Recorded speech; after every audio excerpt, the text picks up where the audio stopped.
pieces or panels. So we're going to get started now. Thank you so much for coming today.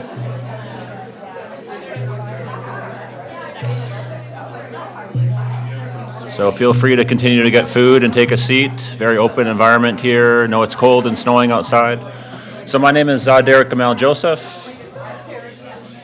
I love the energy in the room. That makes it such a good start. So my name is Derek Gamal Joseph. I'm a member of Nation, which is in northern British Columbia. I work with Indigenous initiatives and partnerships and Indigenous services, and also, of course, the Indigenous piece and parts of the Diversity Circles project. So we're very happy to have you here today, and we're very excited to have our Two-Spirit reconciliation discussion and our good friend Harlan. I just wanted to take a sec to recognize the different communities that we engage with the Diversity Circles and acknowledge the Two-Spirit people as strong people and guidance that we receive. And myself, I actually get the question asked, quite a bit about Two-Spirit, and I'm not in that place to answer the questions, and that's a big part of why we've reached out to pay respect to the Two-Spirit energy and have guidance. So we're very happy to have Harlan here. Before we introduce Harlan, we would like to bring up, Splash is here. And we're going to have Splash share a song to welcome Harlan.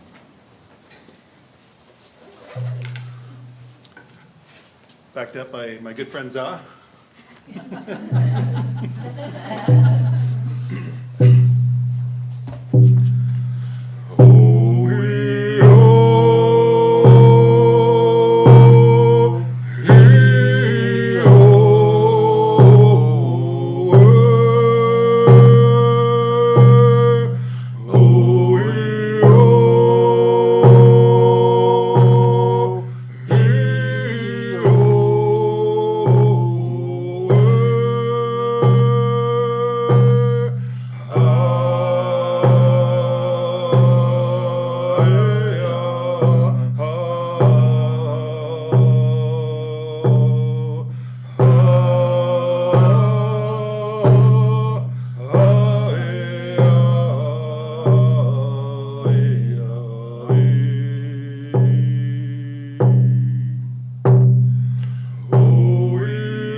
Is this on? Yay! My goodness, y'all are like hardcore about diversity or circles or diversity circles. It is so yucky outside and makes my heart warm and so happy and singing to see so many people here to take up the conversation of Two-Spirit reconciliation, honoring the truth and reconciling the future. Tik Harlan Pruden, Waka no mani, Motormouth Mabel, nēhiyaw. Greetings, my relatives. My government name is Harlan Pruden. My Indian name is actually in Sioux. I was doing some work on the Rosebud Reservation, and they honored me with the name Waka no mani. Waka being spirit, good spirit, bad spirit, neutral spirit. I can do good just as well as I can do bad, or I can suck up a lot of space and do absolutely nothing. Right? So I try, there's a part of that, my name is, there's a responsibility of how do I want to show up. And so I try to show up in a good way, with a good heart, and I guess this would help if I turn this on, rather than me yelling. And so there's a a responsibility of how do I want to show up. And so I want to show up like with a good way and with a good heart to do good work. Nom is two and mani is a sacred journey. So I was going to try to get that translated into Cree, because I am First Nations Cree, but it'd prove too problematic, so I keep a Sioux name, and I'll probably have to go for a Cree naming ceremony. I also said within my own language, nēhiyaw, I am, a Yahweh. And that is our placeholder for Two-Spirit within my own language. And so we are creating a space and a place to talk about the Two-Spirit community, and for that it makes my heart sing, and I am so happy and honored to be here. Oh, I also said my name is going to be Motormouth Mabel, and that's because I am going to be popping, because I was late today. So where are we going? So conversation of who and what is Two-Spirit, we will be putting a frame to that conversation. And then a framework in broad within like 3 or 4 slides of what does to understand and to contextualize reconciliation. And then I'm probably going to skip over this, but it's a journal article that I am working on right now. It's a quantitative research within an Indigenous framework, and it's a submission for the Lancet article. So if I have a little time, I will be talking about that, or I'll just skip that, and you'll pick up the Lancet when it's published. So the concept of Two-Spirit. So this is the closest that you're going to get to a definition of what Two-Spirit is. And so the concept of Two-Spirit, first of all, Two-Spirit is a community organizing strategy or tool and not an identity.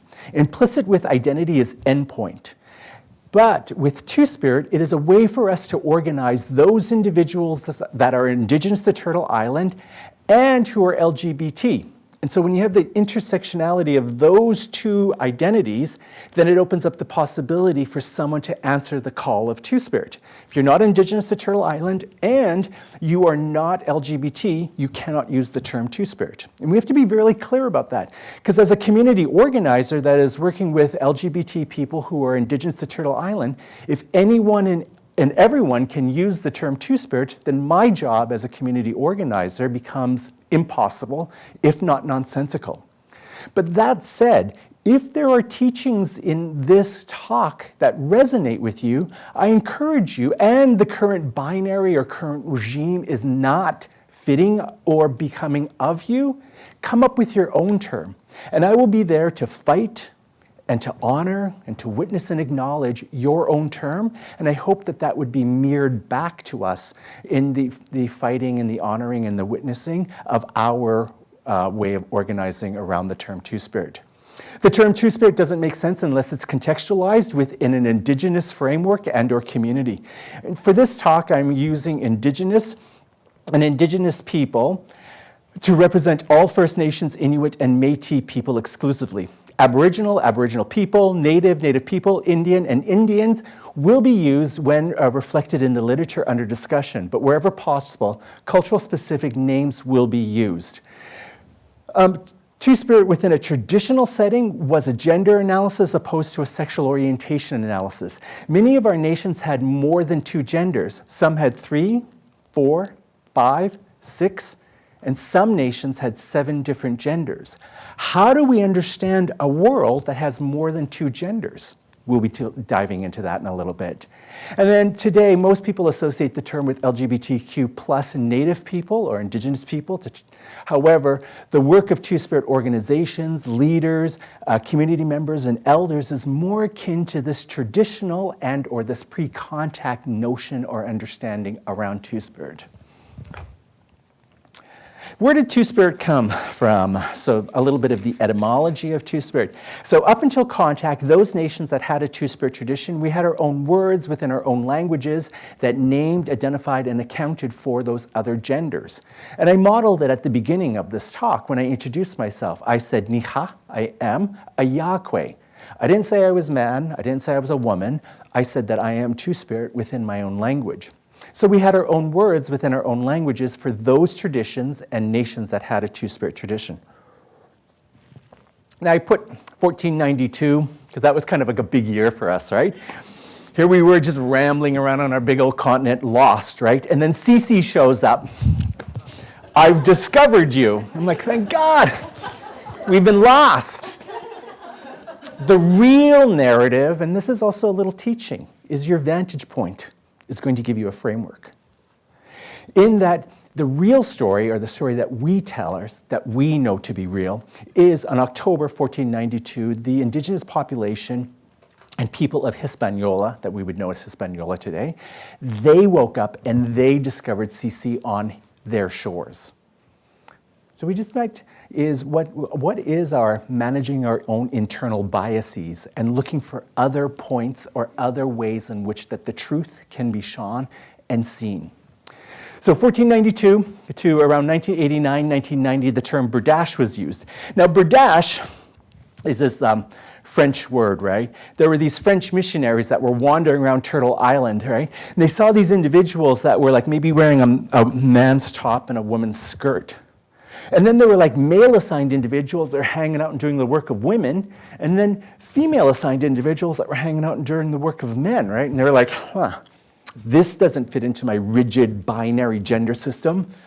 You know, just like the good book said, God made Adam and Eve, not Adam and Steve, right? And you're like, what do we call them? What do we call them? And so there was like, what's that Persian word? So there was this Persian word, barja, that was spread throughout Europe. It first showed up in Italian, bardasso. Then it showed up in Spanish, bardaxa. And then the early 16th century, about 1545, it shows up in French as berdache.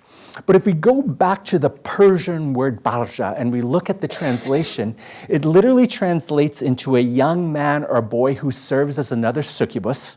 Y'all have to Google that word because it's a crazy ass word, okay, if you don't know. Succubus, S-U-C-C-U-U-B-U-S, succubus. Or a passive homosexual partner.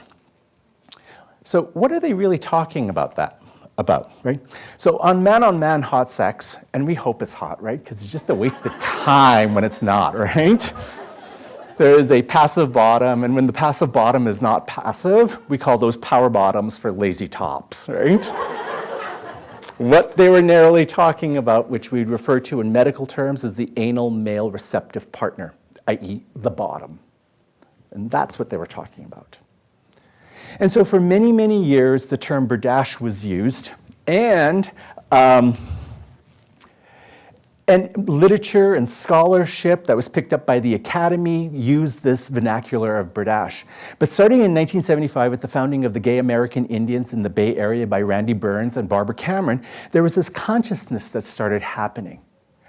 And it culminated at the third annual Basque International Gathering. It was the Basket and Bow Gathering, a gathering of gay and lesbian Native Americans. And this particular gathering was in Manitoba, just outside of Winnipeg, and it was at that gathering that a grand council or talking circle was formed. And they said, you know, we hate this word berdache. It's base, it's all about sex, and it's about a particular role within sex. It is about he and him. It's not honoring or inclusive of our Two-Spirit sisters. And for many, many other reasons, they dismissed the term. But then the work was, how are we going to organize, and how are we going to organize within a pan-Indian or within a transnational framework? And so after many, many rounds and much discussions, they came up with the term Two-Spirit. They wanted a term that reflected a combination of both masculinity and femininity, which attributed to males in feminine roles and females in masculine roles. And there you get a pivot. The pivot was around your role or your agency within society, i.e. gender, and not about sex or sexual orientation or what type of sex you're having. A combination of both masculinity and femininity, which attributed to males in feminine roles and females in masculine roles. And there is the tension, and we will explore that in a little bit. Also, it must be important to note that it was a political statement. It was a statement of sovereignty, it was a statement of sovereignty of body and also of land. The community was like saying, you missionaries, you members of the Academy that are doing research and scholarship on us, you have no right to name us. That right belongs to us. And we choose Two-Spirit. So you will see literature up until around 1995, 96 that still uses the word berdache. We find the word berdache offensive, and we take it as an insult. So if you see it within any literature, the scholarship may hold true. The name, take a little pencil, cross out and write two-spirit. Not two-spirited, because we're not a verb. Not two-spiritness, we're not an adjective. Just two-spirit, period. Two-spirit. And word, and your word processing does not like us. We don't care. So, so how do we conceive of a world that has more than two genders, right? So first of all, this list is a survey. So I just looked across Turtle Island and I just picked and chose a couple of examples. Each of them are nation-specific. I am only going to talk about two from a nation-specific context, and that will be mediators and love potions from a Cree ontology or a Cree lens, and then name-giving from a Sioux perspective and a Sioux lens or Sioux ontology. So if I were to make you all a part of the Cree Nation, right? Bang, you're a part of the Cree Nation, right? One, how does it feel to be a part of the best nation in the whole wide world? Pretty damn cool, right? The way that us Crees, how we formed, is that we had two big dominant camps or two big dominant societies, right? Y'all on this side of the room, y'all are going to be a part of our women's camp. Y'all gather. Y'all on this side of the room, y'all are part of our men's camp. Y'all hunt and go out on war parties. Now, I also want to explain, English hides a lot of things. We actually don't have a word for a woman or a man. Y'all would be known as the carriers of water or the givers of life, is our literal translation of esqueakan. Y'all on this side of the room for Napweo is the givers of fire.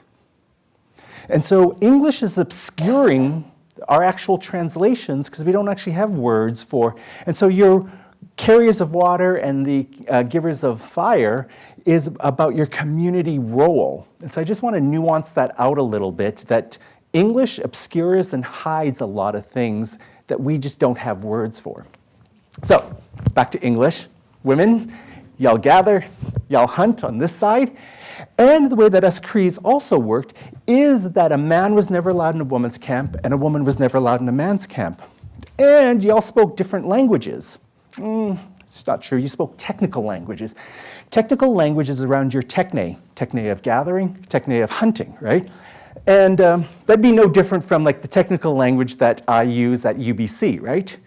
If you were a part of my community and my technical language, you would know that I'm a Ph.D. student in ISGP, and I primarily take my courses at FNIH and JRSJ, right? Coded language. That's no different from your coded language here within this institution.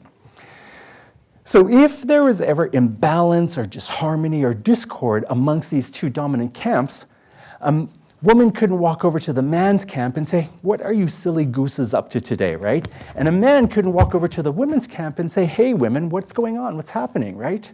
But guess what? Us as a Yahwehs, we were schooled in both of your languages. We were often schooled in both of your techne of gathering, as well as your other arts, and also the techne of hunting, as well as other arts and community roles. And we were the only people that had unfettered and equal access to both camps. And so if there was ever conflict, we could roll over to the women's camp. We're like, hey, women, what's going on? What's happening? Hey, man, what's the skinny? What's going on? And literally, we could float back and forth and restore balance and harmony amongst these two camps. Our givers of water and carriers of water couldn't do this. Our keepers of the fire couldn't do this. Just us as a Yahweh could do this. Our role within community, our community role. No different from you hunting and no different from you gathering. Now, we want to romanticize that. And I remember when I started this work, I was like, man, that is the bomb, right? However, it would be like me taking the work of women and elevating it and making it super important, or taking the work of the men and elevating it and making it super important. It wasn't. It was just that we had a different role within function that made us just like everyone else, equal, but we just had a different function within a different community role. No better, no worse, no equally valued, but it was just a different sum that added to the greatness of the whole. So I share that with you. So if matchmaker on a societal level is mediators on an individual, like, hey, from the women's camp, hey, from the men, y'all should talk. And then if you had discord within your marriage, you may come to me for marriage counseling because it was purported I could see both a woman's perspective and a man's perspective. Or I could mediate the dissolution and or a divorce of your relationship. In Cree, we actually don't have a word for divorce. It's called the ripping of the blanket. I'm like, rip that blanket, burn it. I totally made a mistake, right? And then if I were Sue, there wouldn't necessarily be a social expectation that I'd be a mediator, but there would be a social expectation that I would be the officiant of a naming ceremony. And so my good friend Del First, who is Sue, and also Winkday, has resurrected that ceremony and now does that naming ceremony. And so we have 4 big categories for names: English public, Harlan; Indian public, Wakant no Mani. And these last 2 names are incredibly important. We're not supposed to talk about them, but if we don't talk about them, how do we disseminate knowledge, right? It's always what we have to, that is like a perennial problem within our community. Anyway, one is if you go to ceremony with the same people, you may take on a ceremonial name that is, you are known that when you sit in ceremony. And this last name isn't so incredibly important, but it is the name in which that you know the creator or the great mystery, and the great mystery knows you, and it puts you in direct relationship. And so when it is time for you to go home, you hear your name and you go. And so it puts you in direct relationship with the creator. And so you carry these 4 big, broad categories of these names. And so my good friend Del First has resurrected this ceremony. Now, I've collected about 130 terms within our own languages for our Two-Spirit relatives. This database, there is inaccuracies. There is also missing information. I was just in Toronto last week, and I got the names in Seneca, Onondaga, Mohawk. I've yet to update the database, and so it is missing information. The Cree entry is a totally clean entry. It was validated by 21 primary Cree speakers back in Treaty 6 territory. The Nūchulnūth one. Do you know where the Nūchulnūth Nation people are? They're over by Tofino-ish, around that part of the island. Or the Port Alberni, closer to Port Alberni.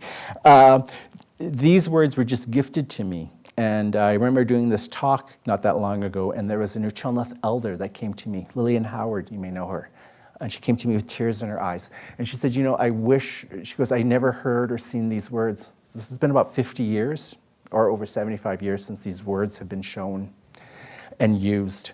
And she said, you know, I wish my relative knew of these words and these teachings before they took their lives, because they were called fag, they were called queer, and they were chased from their community.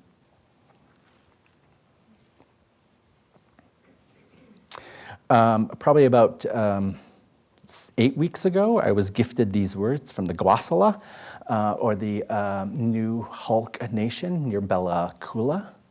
And what I love about the translation is man who lives or lived. So they have like a verb tense thing. It's both past and present and future as a woman.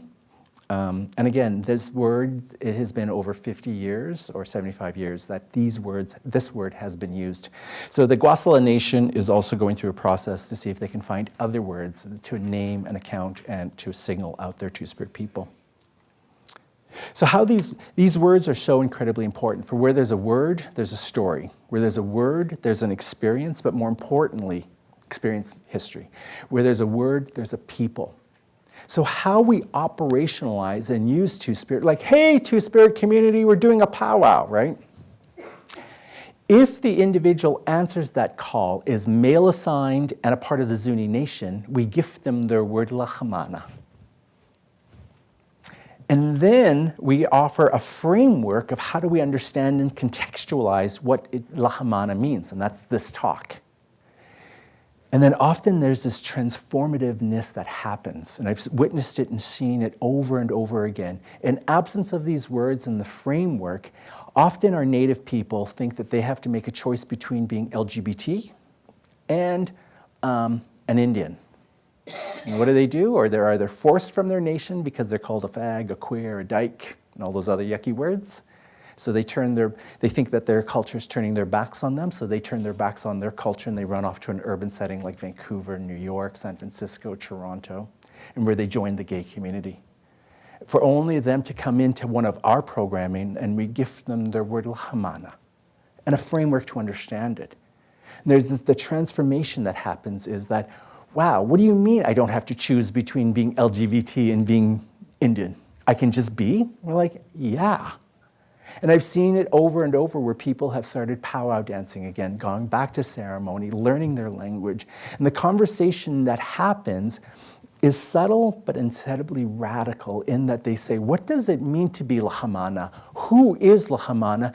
And what is my role and purpose as a Lahamana for my Zuni people? And it calls them back home. And that is the medicine of these words. In absence of it, this poor individual thinks that they have to choose between being LGBT and being Zuni. And the word roots them and calls them back home.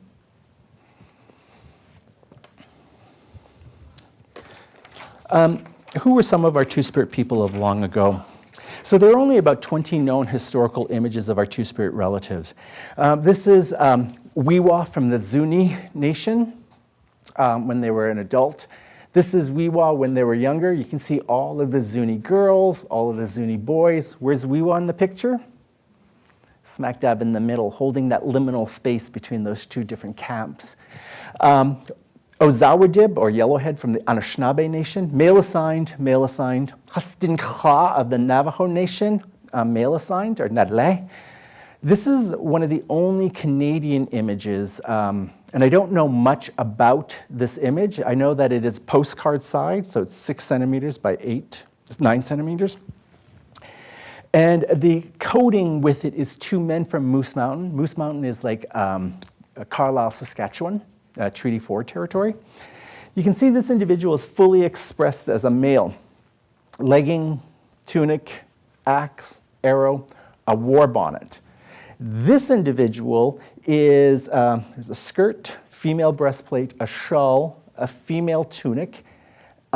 Each one of these little white dots is more than likely an elk molar, and there are only 2 molars per elk. Someone is hunting for this person. She's like, I am large and in charge, and y'all can call me Marge, okay? This, the screen is shaking, or am I just having a little Pall Mall moment right now? This war bonnet is out of place, and especially with the coding of 2 men from Moose Mountain. So there are 4 possible realities, and all 4 hold true until I can get more information on this picture. 1, it is just a coding error, right? 2 men from Moose Mountain. Next! So it's just a coding error, right?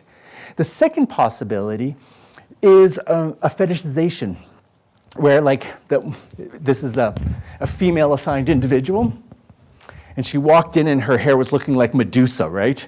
And the photographer was like, honey, that is not a hairdo, that is a hair don't, right? Quick, let's hide it. Not understanding the cultural significance of the war bonnet.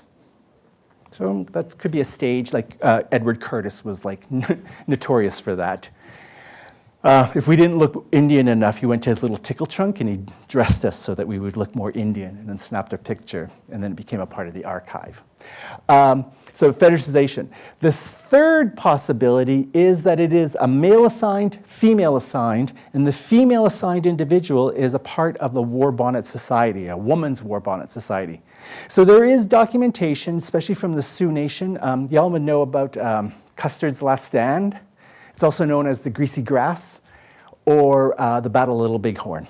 3 different names depending on who you're talking to, but it's the same war. As an outlier, when a war was incredibly important and everything was on the line, our women were conscripted and called up to war. And if they carried themselves in an honorable way, in a good way, with courage and bravery, and they lived, they may win the right to wear that war bonnet. And so we do have documented cases of female women of war bonnet societies. So that may be a case there. The fourth possibility is that male assigned, you see the mixing of regalia and or expression, gender expression between the two, where you have that headdress that's out of place. And it's a two-spirit person with their husband, a male assigned two-spirit person. Now again, all four possibilities hold true until I can get more information, and that's a part of my scholarship. There are very, very few pictures of our two-spirit sisters, and this is, the top right is right here in profile with a piece of hair is Lozen, a female warrior that fought alongside Geronimo and their wife Dotesi. And this is we don't have a picture, but we just have this sketch of Chief Barchiampe from the Crow Nation. And it was purported that, female assigned, and it's purported that they had 4 wives because they could sustain. There are 14 fires that make up the Crow Nation. Chief Barchiampe became the chief of one fire and then became the chief of chiefs and was female assigned. So it became the Grand Chief. And this is a male assigned Crow person named Otish from the Crow Nation. I put myself in the archive, so this is when I was 5. My fly is open. I don't know why I have to point that out every time. So there is no way that we can understand a native understanding of how we operate, how we walk in the world today, until we understand what is going on in this picture. This is the picture of the first Indian industrial school on Turtle Island. It is known as the Carlisle Indian Industrial School. It opened in 1879 and closed in 1918 in Carlisle, Pennsylvania. Through its operation, about 100,000 Native children went through its doors from approximately 140 different nations. Do you know how many they graduated? 158. Not per year, total. That is a graduation rate of 0.158%, not even 0.2%. But yet it was hailed as a huge success. We get that famous saying, to kill the Indian to save the man, or the so-called noble experiment that was the failed attempt at the forcible assimilation of Native American children into the culture of the United States. What does that have to do?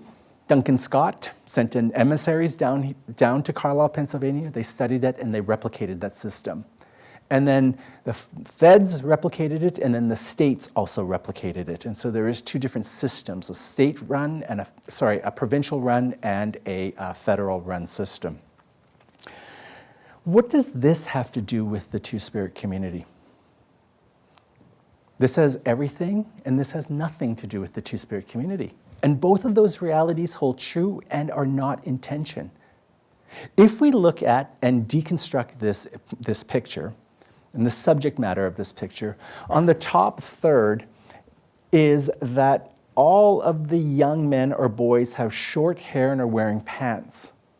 All of the lower third, all of the young women and girls, all have longish hair and are all wearing skirts. We as Two-Spirit people are not forced to the margin. We're forced completely out of this framework. Gone are the 3rd, 4th, 5th, 6th, or even 7th different genders, leaving room for only their 2 genders. That is why it has everything, and it has nothing to do with the Two-Spirit community. Now I know that everyone, with the work of the Truth and Reconciliation, there is a much more greater attentiveness toward this history, and that is the legacy work or honoring the truth. I will personally share that my mother was ripped from the Beaver Lake Indian Reserve, put in a boarding school, and literally had her Indianness beaten out of her. And then what did she do? She had 3 beautiful children, and she did that which she knew. She beat the living shit out of us. She wasn't spoken to with kindness and love. She didn't speak to us with kindness and love. She didn't know her language. She didn't pass on her language. She didn't know her teachings. She didn't pass on her teachings. And it is how historical trauma bleeds into intergenerational trauma and kicks off these cycles of abuse that we are still working on today. Now, my mother has gone on. The work that I do is solitary. The conversations that I have is on my own, but the healing work must continue. And I remember, I moved out and emancipated myself, and I've been living on my own since I was 16. Not making good decisions. I was like 16, for Christ's sake, right? But it was safer for me to do that than to be a part of my family, because my mother was such a nasty-ass woman. Mean. And I held such a dark, dark place in my heart. It wasn't until I started looking at this picture and understanding what it represents that I was like, wow, my mother was only doing that which she knew. And so today there's compassion, there's understanding, moving towards love, but a deep appreciation of her walk. And so I lay that is like, that is the first part of reconciliation, is honoring the truth, knowing this truth, and knowing the impact of these policies. This is Tom Torino from the Navajo Nation, who I don't know whether or not we're Nadle or Two-Spirit, but these PSAs are instilling the virtues of this school. And then you'll see on the right-hand side, the noble savage. And then like on the other side is like civilized, right? And whiter. Like what? Did they lighten that framework? This is only a 3-year period, 1882 to 1885. Also, it's incredibly important to note that the amount of gender policing that is going on in here. You'll see Tom Torino with long hair and the adornment, as well as what he is wearing, to fashioned into their understanding of masculinity. Short hair, suit, and tie. And again, gender policing is still going on today. When we tell our little boys, don't wear nail polish. No, you can't wear pink, you have to wear blue, right? This is an egregious example of the gender policing. So I've been talking a little bit about historical trauma, and I'm kind of big on definitions. And so historical trauma is a combination of immense losses and traumatic events that are perpetrated upon an entire culture. This is not like Superstorm Hurricane Michael rolling into the South Carolina and wiping out it's not. This is done through policies and laws, and those policies and laws are upheld by the criminal justice system or the courts of the conquerors. For Native people, this includes the losses of culture, language, land, people, ways of life, economic systems, ceremonies, and family structures. Family structures is huge because family structures is your core building blocks for societies and nations. And if that is being ripped apart and not made whole, how can we build healthy societies and healthy nations? We can't. My question, and it's not a rhetorical question, is what else was taken from us as Native people?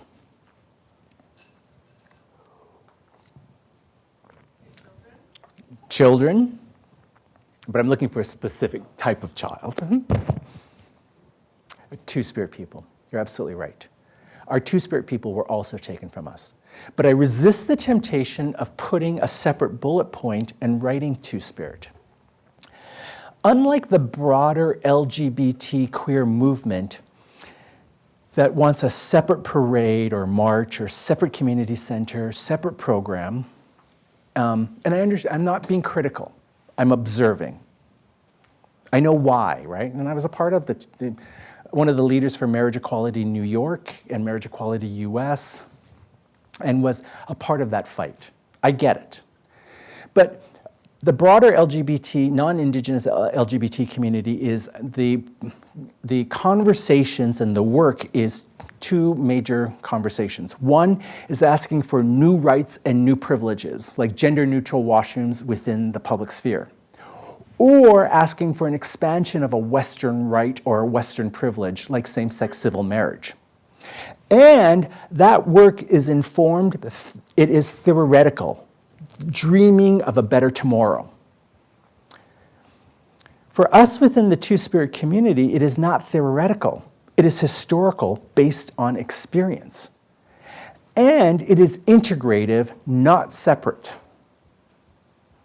And so where we begin the conversation is not asking for anything anew. Where we begin is, remember when we were respected, honored, we had our role within our society, where we had, within our culture, where we had 9 slides where we had our words within our own languages, our relationship to our greatest teacher, our great mother, for people, ways of life, economic systems, ceremony, and that we were embedded in every family. And so that is subtle, yet radically different in the way in which that we do our work. Our work is about reclaiming and restoring our place of honor and respect and dignity for our two-spirit relatives, not asking for anything new. And it is not theoretical, it is based on history and experience and experiential. So it makes my teeth hurt so much when you hear like the birth of the gay rights movement was June 27th, 1969, right? No noodle, that was the birth of your gay rights movement. We had already been adults until y'all rolled in and kind of messed it up for us. And so the teaching that I give with you is this notion, it's called a presumption of innocence. Is that any pathway for equality or salvation for us within the Two-Spirit community that you offer or may offer, or guidance or direction for equality or salvation, is when that call does not start with us first, there's a presumption of innocence. And what I mean there is when you offer a pathway for equality and a pathway for justice or social justice, when it's within a Western framework, you are not taking on the hard conversation that it was your Western ways that totally screwed it over for us as Two-Spirit people. Do not be innocent. Own your framework, your ontology, your Western ways, and that, I think, is the next part of the conversation of reconciliation. Take the blinders off. Because if you don't, then you walk around in this ignorant bliss and this beautiful feeling that you are innocent. If you all were so not innocent, we wouldn't have such a shitty life. Struggling to get into school, and even when we get out of school, we don't get the jobs and the promotion. Or we get the jobs and promotion because we are complicit and silent. If you look at Jody Wilson Raybar, there are only 3 basic archetypes that we Native people can have. 1, we are complicit and silent, the good Indian. And those ones excel within the system because they don't actually say the emperor doesn't have clothes. And they don't call your innocence, your presumption of innocence. If we call our innocence and say the emperor has 2 clothes, we're immediately categorized into 2 other remaining. And that is the angry Indian. If you listen to the counts, she was difficult to work with. She was demanding. No, she was probably saying, do your job. I want this report. But she was difficult. And then the other story in the narrative that you hear around the Whisper campaign is that she didn't have the educational accoutrements or the intellectual chops to hold that job, i.e. the dumb Indian. And if those don't work, there is also the possibility of a demotion or firing or the ending of your career. That is the landscape. We're allowed to be complicit, the angry Indian that we're tolerated, then dismissed, or the dumb Indian. We don't know what we're talking about. And then there's an erasure if those 2 tactics don't work. I have to write a paper about that. That is my next thing. What's going on? There's a lot going on. Talk to Kyla, and I will send you a copy of a bunch of resources with books and movies. There's many, many books, not a lot, and a lot of its scholarship has been written by non-Native people. I want to change that. There's some amazing films, new films, like Fire Song that just came out in a couple of years ago. It's beautiful. It's set in northern Ontario. There's also a look at our northern brothers and sisters from the Inuit Nation, and it's called Two Soft Things, Two Hard Things. It's a documentary. It's kind of cool. If you want to just jump on it, if you go back to your desk, type in twospiritjournal.com, use the little search engine and type in resources, hit the find function. It'll take you to a page where there's a video recording of this lecture, as well as downloadable resources and more information that you will want. And I also have to update that, our current resources. But how beautiful is this blanket? It was just released. It's called a Two-Spirit blanket. It's 2 crows from 8 generations. It retails for about $208, and it's a queen size. No pun intended.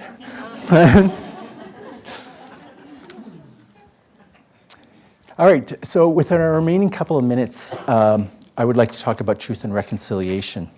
So truth and reconciliation, I would like to start off with a quote from Ry Morgan, who is the director of the National Centre for Truth and Reconciliation in Manitoba. You cannot delegate reconciliation. You have to own it. Whoever you are as an individual, a leader of a group or an organization, there is a calls to action that relate to you. There's 94 of them. There were 2 interlocking concepts with reconciliation. The first is honoring the truth. And honoring the truth is the difficult and uncomfortable, but it is the easier of the 2. And that's merely just learning our history. What I call legacy work. Know your history and the impact of colonization here in Canada and the rest of the world. That's just watching YouTube videos. Type in residential boarding school and you will get lots of resources to know this history. Look at 60 Scoop. Look at the nuance of colonization as well as other policies that have brought us to where we are today. Reconciliation is 2 contiguous conversations. For us as Native people, we don't have to reconcile. Well, there's some reconciliation. We know our history. I bump up against it every day.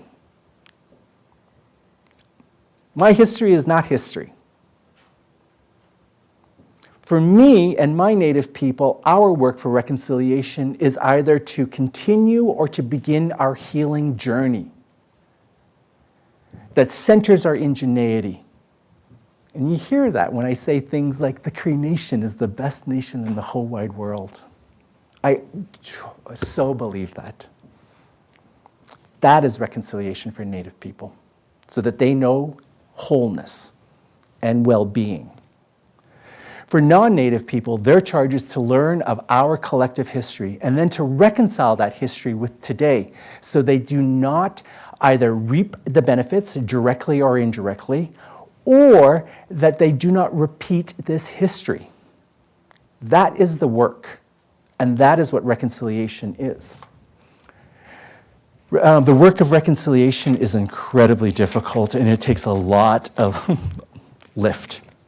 There were these 3 interlocking documents.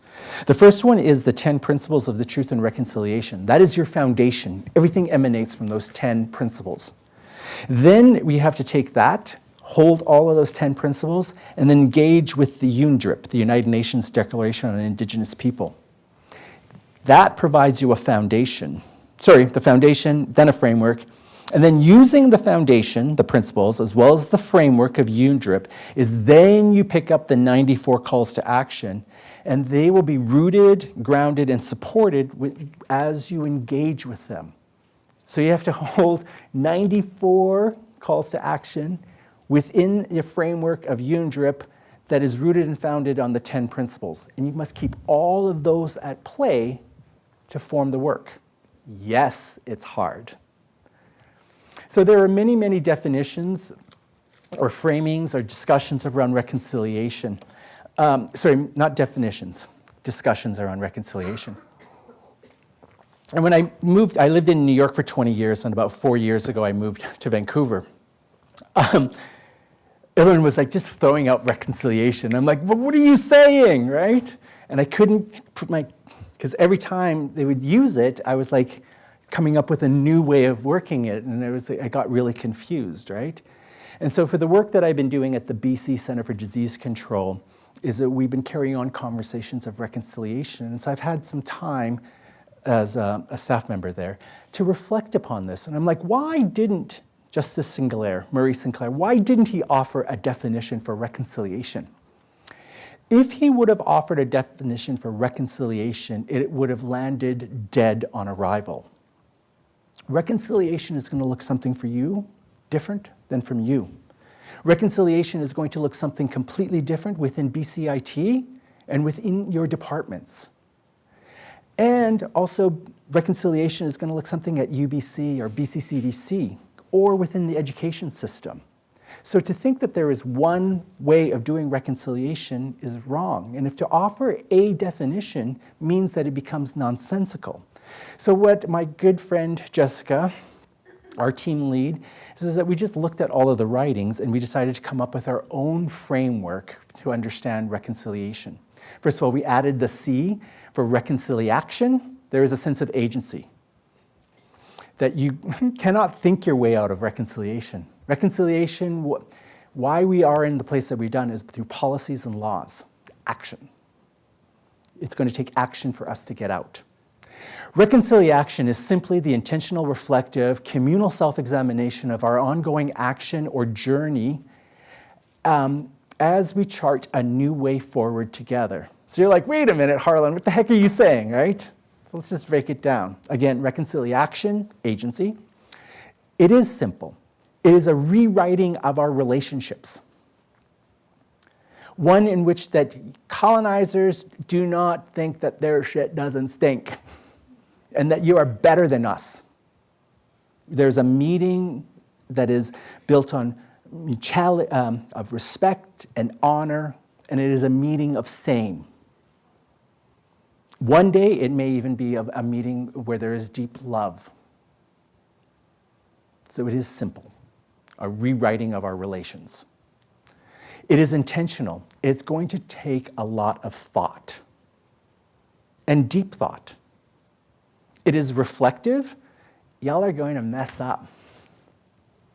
You're going to mess up. There's over like 535 years of colonization. We cannot just like wake up tomorrow and it's done.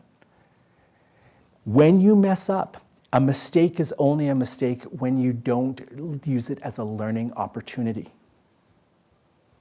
You say, oops, more than likely I'm going to say, ouch, and then we move on.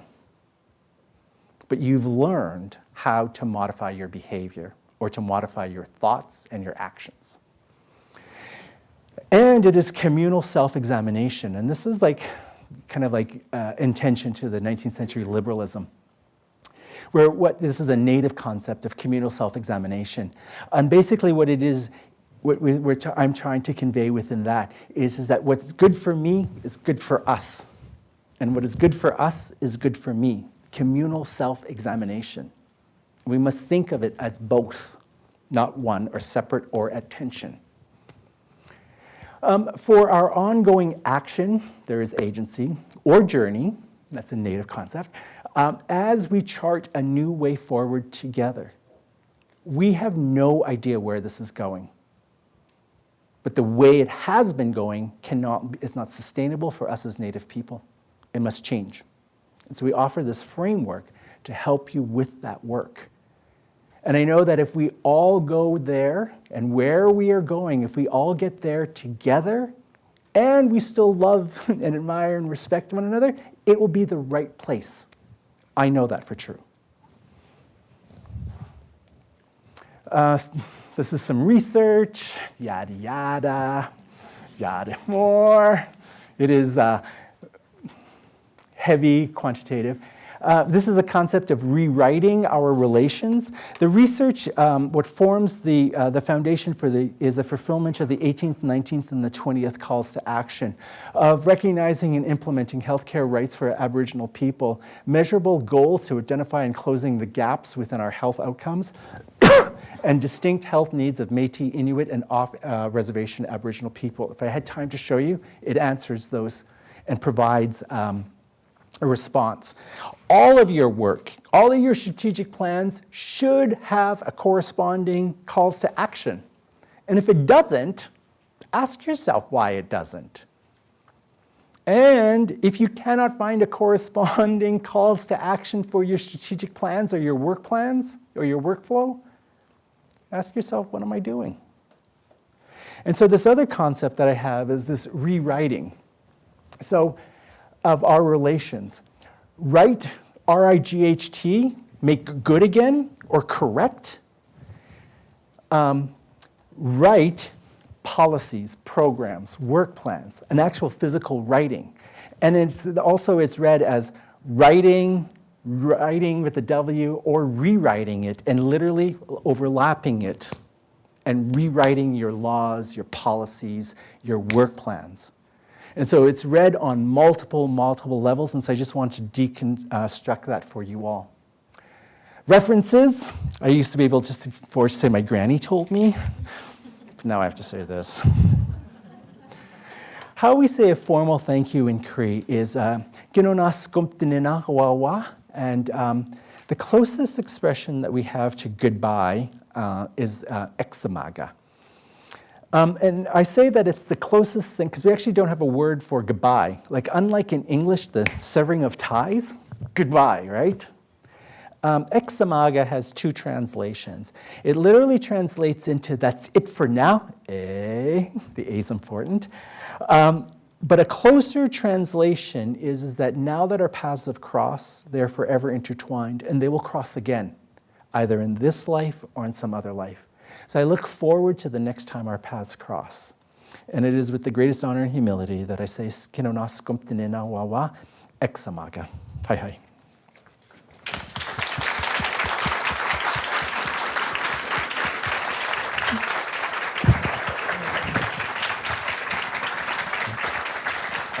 So I'm Kyla, and on behalf of the Diversity Circles team, I just want to wrap things up for us today. We are not going to do a question and answer for a couple of reasons. One, we want to be conscious of your time, and we don't know what's happening behind that curtain of weather out there. But also because we know you just took in a lot, and sometimes the questions that come to us at first don't consider what information we have just heard and the sharings that Harlan has offered. So we encourage you to email contact@diversitycircles.com if you have questions for us as an organizing team. Harlan is very easy to find.